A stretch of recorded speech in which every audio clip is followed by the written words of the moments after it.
Welcome, everyone, to another video on our channel.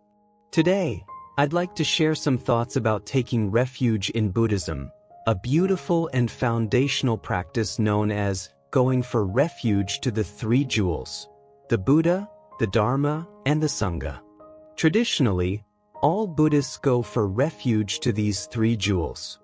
In many Buddhist traditions, this is done through chanting. Buddha Saragakami, I go for refuge to the Buddha.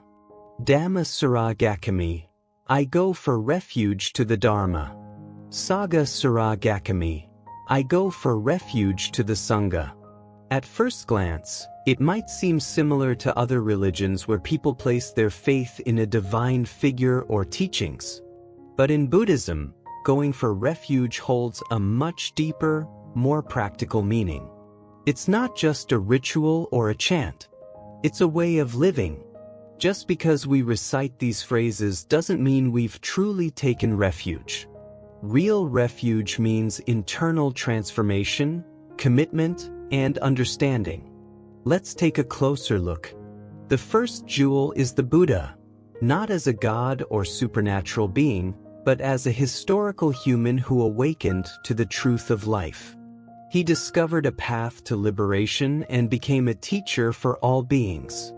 We take refuge in the Buddha not out of worship, but because he is the ultimate role model, someone who overcame suffering and showed us that it's possible. Whenever we face challenges in life, we can ask ourselves, how would the Buddha face this? In this way, we learn from his life and try to embody even a small part of his wisdom and compassion. The second jewel is the Dharma, the teachings of the Buddha. These teachings are not meant to be just studied, but lived.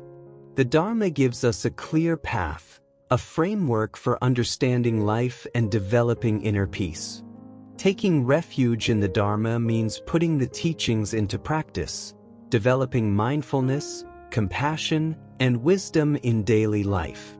That's how we truly honor the Dharma.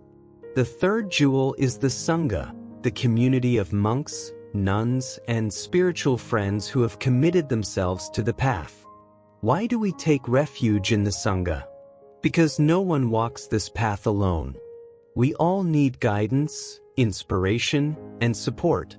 The Sangha provides real-life examples and helps us stay grounded in our practice. Being part of a spiritual community strengthens our journey and reminds us that we are not alone. So, taking refuge in the three jewels, the Buddha, the Dharma, and the Sangha, is not just a tradition or a chant. It is a deep personal commitment to walk the path of truth, peace, and wisdom. May each of us find strength and inspiration in these three jewels. May you all be healthy, mindful, and peaceful.